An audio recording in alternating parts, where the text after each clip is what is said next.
stones on it there. Very hard to make a pass like that. I'd give Kevin Cogan, so to speak, the move of the race so far. That was extremely gutsy, and he compounds all this brilliance by slipstreaming Lyondike for a moment and cutting right around him. Of course, one of the fascinating facts in Kevin Cogan's background, he's 30 years old, really got started racing, running in dune buggies when he was 11 years old, and his opponent was an older gentleman, family friend, a fellow named Parnelli Jones.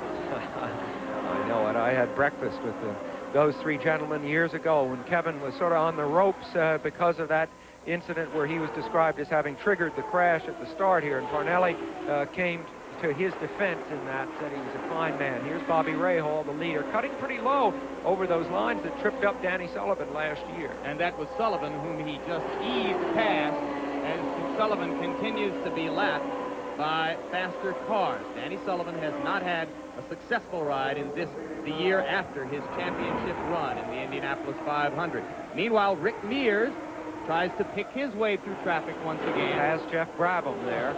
Yeah, Mears can do it. Still coming back from the horrendous crash at Montreal San Air Raceway in 1984. There is the young woman who was with him at his side for months, literally, as he stayed in a hospital here in Indianapolis, having his feet painstakingly pieced back together. And she said, there's the pass.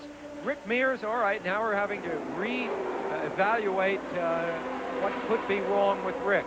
Obviously, Michael Andretti has blown right by him. My thesis that he was merely held up for a second by Lyondike is out the window. Rick Mears now in some kind of trouble. Just to resume with Chris Bowen, as you see Michael Andretti pulling out to the right now. He very much on the move, getting by Jeff Brabham there. And A.J. Foyt, I believe, is right ahead of Michael Andretti. A lot of history. Cider, it's hard to tell the two of them apart. I believe that is A.J. If you look at the standings for the moment, Rahal, Hogan, Michael Andretti, Rick Mears has dropped all the way back to 4th place. We will watch to see if Al Unser Jr. can do anything about Rick Mears in front of him. And if he does, then indeed the Penske team will have a great deal to worry about with regard to the number 4 car. Good look at number 18, Michael Andretti, now running in 3rd place, and he's getting ready to lap Sullivan, who is a ubiquitous figure even though he's not among the leaders. Again, we'll watch a car go past Danny Sullivan on the left. The cocking of the head there indicated he may have already done it. All right, look at how little suspension movement there is as Sullivan steers into the turn. His car seems to be handling all right, but now Mears' car, whatever was wrong with it, we've got to watch this with extreme care because this is a compelling story at this point in the race. Hitting under the green flag, remember, and apparently out of sequence. Well, not too much. He's been the first of the leaders in each time, as you'll recall. It's a very, very fast stop. I did not see them change the wing angle or anything, probably just the stagger. And indeed, let me correct myself, he is in sequence, so the others will be coming in fairly soon. There's Bobby Rahal, who remains in the lead and continues to blow by slower traffic without too much difficulty. Rahal finding room on the inside of the track. We have now gone nearly 130 laps, and there are an extraordinarily high number of cars still on the track for this late in the race. So traffic remains much denser than it might normally be. All right, there is Bobby Rahal about to lap the great Johnny Rutherford. So that's quite a moment on the track. But you know, what I'm thinking is if Mears is in some kind of trouble, that really opens this race up. I mean, I've been pretty calm about it up to this stage because it sounded that way, because I have made the assumption that Mears really had the measure of the other cars, and that when it came down to it, the famous second half of the race, which Rick likes to talk about, we'd see him able to outstrip the opposition. Well, maybe there's a problem now, and if that's true, it really throws it open. Rahal has much more of a chance. Hogan has much more of a chance. And certainly Michael Andretti, who started so strong and has been steadily making ground up since, is back in with a chance. And as you pointed out before, these are nervous moments now for Mears, who must hope that no yellow flag comes out to disadvantage him within the next few laps. So let's quickly go down to the pits again. Well, Jim, this is Jack Arute down in Rick Mears' pit, and here's what they've done. They've maybe come in 4 to maybe 6 laps earlier than they might have if they hadn't had what they thought was a problem. They checked all 3 tires that came off the car. They were fearful that there might be a pinhole leak in one of them that was developing the handling difficulties on the race car. That has not been the case, so now what they're doing, checking the stagger. That's the circumference around each tire to see if maybe 1/8 of an inch was off somewhere here or there. Right now, they're not all that sure, but they put them back out with some new Goodyears. All right, thanks a lot, Jack. Jack Arute is a man who's entirely comfortable on pit row. It's a heck of a place to watch this race, I can tell you from my experience last year. And there is Bobby Rahal, once the leader, as he prepares for once again the leader. And there is our camera in the car of number 66, Ed Pim. Whoa. Whoa, way down on the apron. And did you see the flexing of the suspension there? No wonder it gives you an idea how it happens that Danny Sullivan spun last year. That's a fabulous shot. Now, does Tim have an understeer problem? Let's watch as he goes into turn 1, which is right ahead of him. He's doing about 220 miles an hour right now with Bobby Rahal right behind him. All right, he did not let Rahal by. No, the handling looks pretty good. There's Pim leading Rahal. These two men have raced each other quite often. Pim is a gentleman off the track, but he's not about to just wave Bobby Rahal by. Pim is a rarity in racing, a native New Yorker, but he lives in Rahal's hometown of Dublin, Ohio. The only other man in the race who lives in that community, and he just waved Rahal by. You see how quickly now Rahal puts distance between himself and a distantly trailing car, that of Ed Pim. The standings at this moment: Rahal, Kogan, Michael Andretti, who has been fastest on the track during the last 4 or 5 laps, and the others chasing this. We'll be back, and we're still live.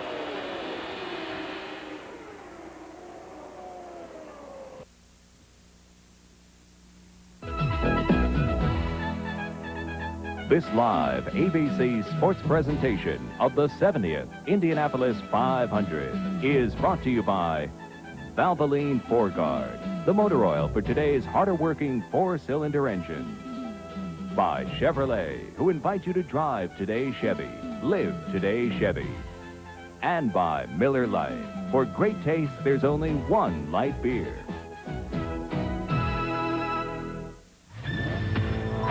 Which of these exotic cars can negotiate this 150-foot rain-slick turn under maximum braking conditions? USAC testing confirms. Not Ferrari, not Lamborghini, not Porsche, not Lotus. Only Chevrolet Corvette lets you brake and steer simultaneously under these conditions. Corvette features computerized anti-lock. Look, you can see that both leaders are in the pits. Bobby Rahal on the bottom of the screen, Kevin Kogan on the top of the screen, and there goes Rahal, who will retain the lead. Kogan slow in the pits, as was Michael Andretti moments ago. Michael had not only a slow stop, but he was slow getting out of the pits, as if he'd flooded the engine somehow, and now we've got a yellow flag. All right. So now this changes things. Does it change it that dramatically? Not really, because everyone had pitted. Yeah, everyone had pitted. All right. That's Eagler. That's Vogler. That's it's either Vogler or Rutherford. That is Rich Vogler. Yeah. Oh, look at the safety car slide to a stop. I only laugh because it's obvious that Rich is okay. Wasn't he eliminated by a crash here last year in turn 1? He was. So that is, Rich Vogler has showed steady. This is turn 2. He's made it a little further around the track this year. Steady improvement over the years here. In 1981, he started his effort to get in the race. In 83, crashed in practice. Finally, he got in the race last year. You see him going into the wall on the lower right there. We don't know exactly how that happened. It was turn 3 where this took place. Now, we are in turn 3, and there you see on the right side of your screen, Rich Vogler in the wall at that juncture of the track. So, he went about 15 laps farther than a year ago. Last year he crashed on lap 120. This year, lap 135. All right. Rahal makes a second stop. Now, what's the explanation? That he got back on the track and felt that his combination was not just right and came in for a quick adjustment. That's the only thing that makes sense to me. These standings were right as of just before we went to the sequence of pit stops, which, to refresh you, preceded this yellow flag. And I think that the most important thing to start to see at this stage, we're really down to just 4 men now, Jim, with a real shot at this. And as I said a moment ago, Michael Andretti is in trouble. He dropped, I'd say 30 seconds during a very protracted pit stop. We have Al Trautwig in the pits. Al? Well, Sam, Steve Horn, the crew chief for Bobby Rahal, got very technical when I asked him why Bobby Rahal came in again. He said the tire wore out. They needed a new tire on the left front, that tire that they don't change very often that you and Jim have been speaking about. Back up to you. Things seem to be back to normal on Rahal's car. All right, but we're going to have to watch carefully now to see exactly how the leaders shake down. Now, I'm not sure that Emerson Fittipaldi has pitted yet. If he hasn't, he may have unlapped himself temporarily, but he will be back lapped again once he goes into the pit. For the moment, let's visit Jim McKay. All right, it's very interesting to note, I think, that at long last, the torch has been passed at Indianapolis. For so many years, we were always talking about A.J. Foyt or Al Unser Sr. or Bobby Unser or Gordon Johncock or Johnny Rutherford. None of them have been a factor in today's race. The leader, Bobby Rahal, is 33 years old. You've got Michael Andretti, who is 23 years old. And all of them in their early 30s or their 20s among the top 4 drivers here.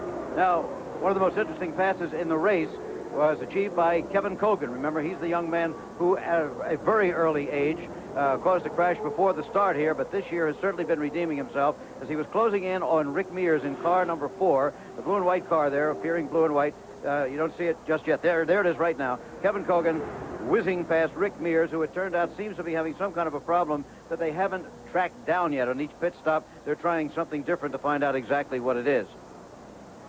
Let's have a look now at the actual standings, the official standings. Well, nothing's official here until tomorrow night, but these are the standings at the moment. Bobby Rahal at the end of 130 laps now, 130. Bobby Rahal, the leader. Then Cogan, age 30. Michael Andretti, age 23. Al Unser Jr., age 24. He's dropped down a place since then. Rick Mears in 5th place. Jose La Garza, another young driver from Mexico. The 40-year-old veteran, former world champion Emerson Fittipaldi. Then Rich Vogler in 8th position, and the others that you saw there. A.J. Foyt has crept up to 13th place. He started way back and was 15th the last time we saw. There are some of the other standings. Now back to Jim Lampley. All right, thank you, Jim. As we return, we are on lap 139 of 200 laps. And while they are under the yellow, we have the capability of connecting Sam Posey with an audio connection to the leader, Bobby Rahal. Try it, Sam. Bobby, this is Sam Posey. Do you read me? Yeah, I got you. We talked, of course, last year, and you were leading the Indy 500 at that time as well. How are things going for you now? Well, seems to be pretty good right now. Kind of in the back of the line here. Got my work cut out a little bit, but everything's running good with the Budweiser car. So far, the average speed has been faster than any race held so far ever at Indianapolis. How has the track condition seemed to you? Well, naturally, I'd say pretty good since the car's running so well, but it seems a bit slippery, and the turbulence really is you really have to get a good run at people. I think the turbulence is the biggest concern right now, but so far so good. Unfortunately, we just had this yellow, but... Well, thank you very much, and continued good luck to you. There is a look at A.J. Foyt, who once again is back in the pits. Car number 14 is being wheeled toward the garage, and we're going to take a look at something that happened just moments ago. A.J. pitting under the yellow flag, as would be the custom for many of the drivers in the race, swerved trying to get into his pit, and just lost the car, lost the rear end right into the pit wall. You wonder why working in the pits is dangerous? There's a good illustration. And that brings up the point that it isn't as easy as it looks getting into the pit, Sam Posey. They're coming in at high speed and trying to slow down. Let's go to Jack Arute. Well, look, a guy that can tell us about it not being easy today to get in and out of the pits is A.J. Foyt. What happened? Well, at the first part of the race, Jackie, we lost front wheel brakes, and all I had was rear wheel brakes, and I didn't see the pit crew, and when I put them on, the rears just locked up all of a sudden, and that really handicapped me on the racetrack. That's the reason you see me running squirts. You were running squirts, but you were getting the speed out of the car. What do you do to adjust for it as a race car driver when you know you've only got back brakes? Well, I just got away with it all day except right then, and I just got caught with it. Well, a tough day, an early day for A.J. Foyt, but a little better than last year. Well, a little better, not much. He never settles for less than a win. Gentlemen? Jack was talking to A.J. Danny Sullivan pitted again. He had 8 pit stops last year. He may have 18 this year, Sam. A.J. looks relaxed. He wasn't giving up a race that he could have won. I think he didn't get any higher than about 11th. interestingly, it just shows you the depth of preparation. You see the yellow flag there of some of the teams. In the Penske car, you can adjust that brake balance from inside the cockpit. That's the sort of thing that might not have befallen their drivers. Rahal talked about the traffic in front of him. That's because he's now in 4th place. Mears, Hogan, Andretti, they'll be green soon when we come back. And was just recently lapped. Unser Jr. now a lap down unless he can get past Mears. There is the 2nd place car number 7 belonging to Kevin Hogan. Hogan is with the Patrick Racing team. Mears, of course, with Penske Racing. You may remember the brilliant finish of the 1982 race between Gordon Johncock and Rick Mears, which was a head-to-head battle between Patrick Racing and Roger Penske's team. And once again, that may be what we see shaping up. But Jim Truman's team, with Bobby Rahal behind the wheel, wants to be a part of that. And so does the team of a man named Maurice Cranes, who finances the car driven by Michael Andretti. Remember that Mears and Kogan were teammates for Penske in 1982, and of course went separate ways after that season. So this is the first time, really, that Kogan has been able to give clear chase to Rick Mears during the course of the race, and we'll be getting that gap now and see whether he's able to close it or not. It is still Unser Jr. between Kogan and the man who is in the lead, Rick Mears. Here's Michael Andretti. You saw him coming through the yellow and blue car. Now let's tick them off, one after another. Mears. And there you see the signs for both men being held out by their pits. The one on the right was for Mears. The one on the left was for Kevin Kogan. Those showed speeds on the previous lap. The pit crews time the lap and then hang out the speed the next time around. Mears, Unser Jr., now Kogan. Mears just went 200.4 miles an hour. Right behind Kogan is the car of Emerson Fittipaldi, which, like Unser Jr., has just recently been lapped. Emerson, I think we all thought, was a very heavy favorite, but so far the cards seem to have been dealt more to his younger teammate, Kevin Kogan. Not a heavy favorite, but a strong contender, just to clarify that for a moment. Here's the comparison, which will show the gap between Mears and not that car, but this car, the car of Kevin Kogan. The lead is 5.8 seconds right at this moment. Then there's the Fittipaldi car, which has been lapped. Then you find the car of number 18, Michael Andretti, who had been very fast, but had a very slow pit stop during the last sequence. And then car number 3, Bobby Rahal, and we're going to learn now exactly what he's got. Behind the story of the success of Kevin Kogan lies a story surrounding a man named Tony Sicali, who was the aerodynamicist on Mario Andretti's car last year, the car that finished second and was so competitive throughout. This year he moved, switched teams, and is now in Kevin Kogan's pit masterminding things. And you see Kevin Kogan start to run very well. So the driver's a factor, yes. The pit crews are a factor, yes. But then so are these engineers who lurk in the background. Let's go down now to Larry Newber. Larry Curry and crew, that's the crew chief for Kevin Kogan. They stopped on lap 135. Listen to this. They say they need only one more pit stop, and they believe there are some other top teams running in the top 5 that have to stop at least 2 more times. How about it, everybody? Well, I think that Rick Mears is anticipating only one more pit stop, and at that time it is his crew's plan to put on the tires he used on qualifying day, the tires on which the car went nearly 117 miles per hour. It'll be interesting to see what happens with the number 4 car then. Let's go to Jackaroo. Well, Jim Lampley, it's going to be liar's poker time in just a few laps. Both Roger Penske and the rest of the crew here say they're only going to go for one stop as well. And as you alluded to, they've picked out their proper tires to go the last few miles here in the Indianapolis 500. All right. Thank you very much, Jackaroo. So there you have the confrontation between the pit crews and their strategic imperatives at this moment. For the moment, Sam Posey, this looks like